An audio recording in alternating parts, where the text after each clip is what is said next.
Bonjour les Verseaux, bienvenue pour cette lecture de la porte intérieure qui propose de mettre ici en lumière ce que vous vivez actuellement et de vous donner des clés de compréhension qui vont vous permettre d'aller davantage vers vos buts. Donc c'est un tirage qui a une portée davantage émotionnelle. On va aller regarder tout de suite quelles sont vos préoccupations, votre désir, votre souhait pour les Verseaux. Les Verseaux, la porte intérieure.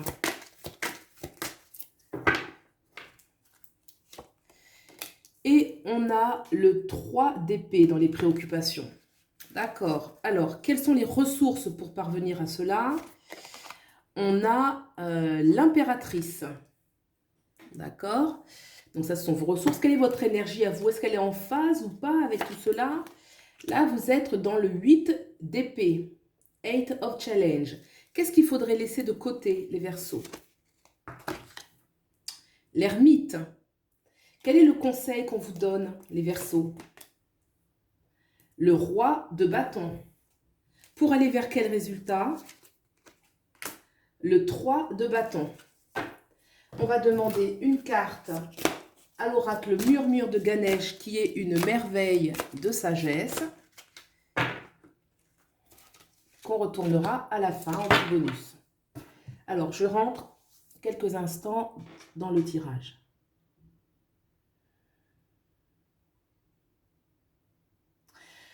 Vous êtes actuellement déjà dans la position centrale, dans une position qui... Vous avez des préoccupations. Vous vous sentez limité. Vous vous sentez piégé peut-être. Hein. Il peut y avoir des angoisses. On a du mal à regarder certaines choses en face ou alors ce qu'on voit est douloureux. On peut être dans des situations qui sont pénibles. Dans les préoccupations, il y a une... On voudrait un peu se libérer d'une situation qui fait mal. D'une situation qui fait mal où on a un sentiment d'abandon. Que ce soit, bien sûr, c'est les énergies dont vous transposez. Est-ce que c'est dans la vie professionnelle? Est-ce que c'est dans la vie sociale? Est-ce que c'est dans la vie sentimentale? En tout cas, cette préoccupation est en lien avec un sentiment d'abandon, une tristesse, quelque chose qui fait mal. Dans les ressources, vous avez l'impératrice. L'impératrice, c'est celle déjà qui vous connecte. Là, il y a une énergie où on est déconnecté. On est déconnecté, on peut aussi ne plus voir clair, ne pas avoir de vision sur du long terme. L'impératrice, elle pose les choses. Elle est dans une énergie où il y a une énergie d'ancrage, de communication aussi. Il y a quelque chose vraiment d'être en communication. L'énergie de la communication, de parler avec des membres de sa famille, de parler avec des personnes autour de soi qui sont bienveillantes, qui va vous réanimer un petit peu, qui va vous faire vraiment du bien au cœur. Moi, cette carte, elle me parle de la communication et du chakra du cœur, qui va vous permettre d'avoir de la distance par rapport à ce que vous vivez. Une reconnexion aussi avec votre enfant intérieur, de le rassurer. Parce que là, il y a un sentiment d'abandon dans les préoccupations où on a envie vraiment de se libérer de cela. Et dans les ressources, vous avez en vous cette capacité déjà de vous guérir, de vous ouvrir aux autres, de donner, de partager et d'attirer à vous beaucoup d'abondance. Dans ce qu'il faut laisser avec l'ermite, c'est une certaine solitude justement. D'où les ressources de plutôt aller vers la communication, aller vers les échanges, de vous faire du bien, de vous faire beau, de vous faire belle. L'ermite, c'est vraiment une énergie où on a déjà réfléchi.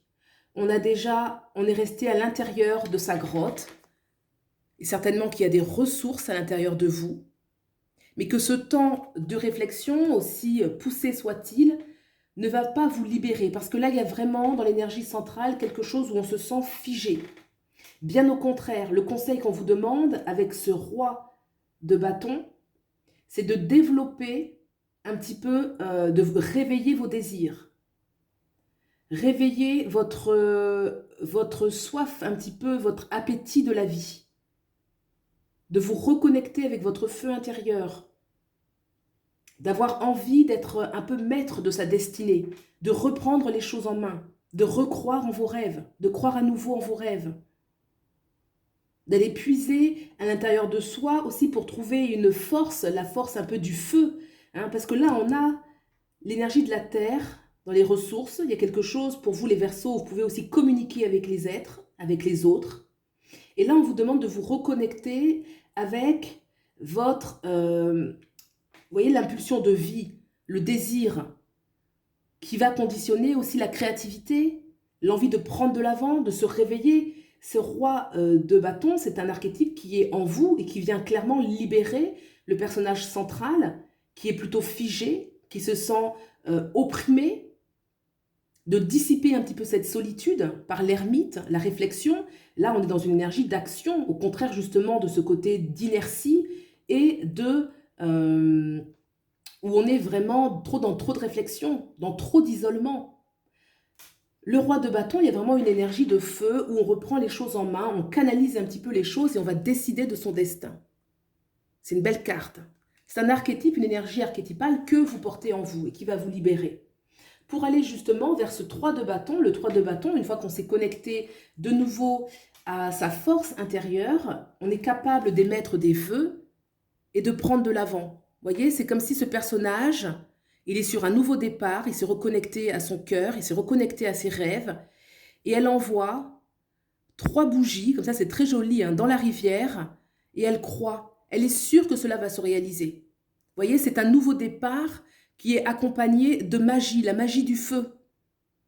Vraiment, le résultat est déjà dans l'action de faire ce nouveau départ, de croire à nouveau. Il y a vraiment une énergie de croire à nouveau en ses rêves pour moi.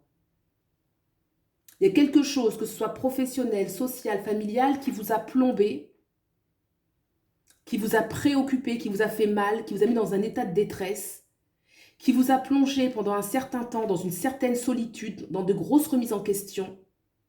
Mais là, on vous demande, dans vos ressources, de vous reconnecter à la terre, à la vie. Finalement, la terre, c'est la vie.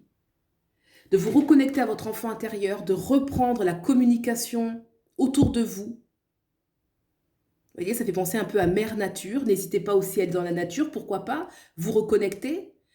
On se reconnecte, on sort de la tête. Vous voyez, la terre, les pieds bien sur terre, permettent un petit peu de sortir de cet état un peu où on est replié sur soi. De réveiller ses vrais désirs et avec ces vrais désirs de faire un nouveau départ. Un départ accompagné de nouveaux vœux. Alors, qu'est-ce que nous dit l'oracle en synthèse ou en bonus? Ouverture d'esprit, les Verseaux. Les Verseaux, vous avez déjà cette ouverture d'esprit. En tout cas, l'archétype du Verseau est capable de voir, d'avoir des grandes idées, de voir grand. Voyez, le Verseau, c'est le signe aussi de la grande communication, où on est capable de communiquer avec des gens qui sont totalement différents de soi, de cultures différentes, de s'intéresser à des choses. Ouverture d'esprit, c'est parce que ce personnage, finalement, il est pris dans son esprit. Il est pris dans les lianes, un petit peu, les lianes, d'ailleurs, c'est vraiment là la photo, hein, dans les lianes de l'esprit, les lianes de ses pensées négatives. Ouverture d'esprit. Voilà, je vous laisse un peu regarder la carte, je trouve qu'elle est très belle. Et j'espère sincèrement que vous trouverez dans ce tirage des clés de compréhension par rapport à éventuellement des problématiques que vous traversez actuellement. Prenez bien soin de vous, je vous souhaite le meilleur et je vous dis à bientôt. Au revoir.